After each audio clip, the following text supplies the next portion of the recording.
A small cottage nestled at the edge of town sat beneath the rising sun. Just outside the pristine white picket fence stood a sign that read, "Open House." The cobblestone walkway would lead you to the porch that spanned length of the home. A beautiful ornate door would greet you with a colorful welcome sign. As you entered, the scent of tree oil and lavender would fill your nose and remind you of the gardens that surrounded this hidden treasure. That was the narrative the retailer had placed just under the words, "The Quiet Life." Mary Sutton quickly tidied the tiny cottage, getting things set just right for the coming visitors.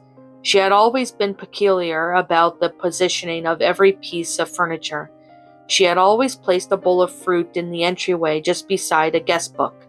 Flowers adorned each corner and table, all hand-picked from the garden adjacent to her home.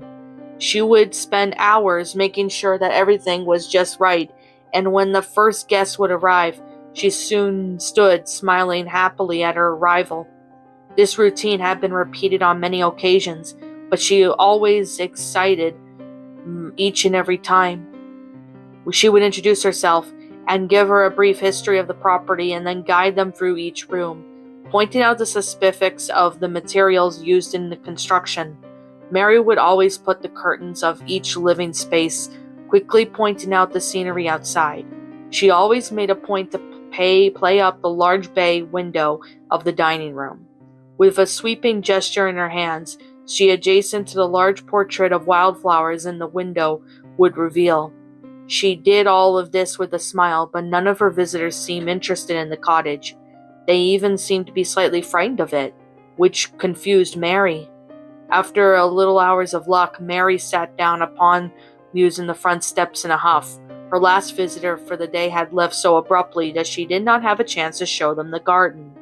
In her defeat, she slowly rose to her seat, closing the door behind her. She lifted the bowl of fruit that had started to bruise and collected the guest book that dozens of names.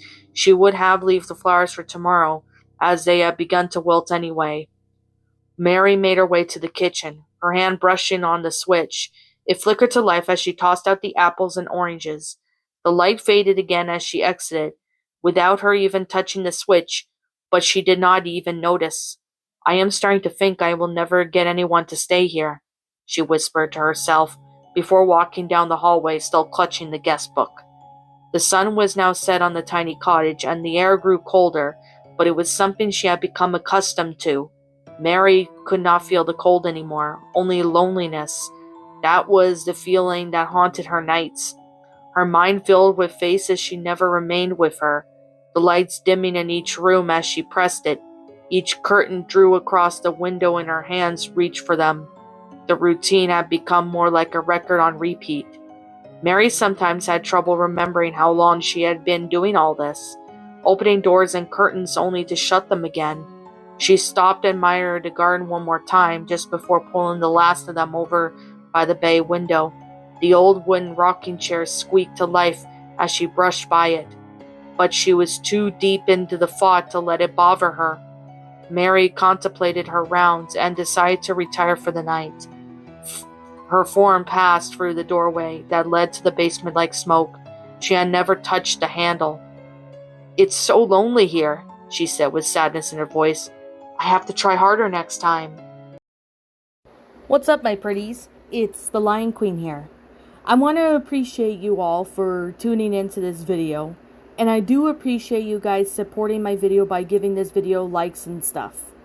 If you really enjoyed this video, be sure to leave a like, comment and subscribe if you're new, ring the bell for notifications to when I upload so that way you guys will get updated for whenever I upload.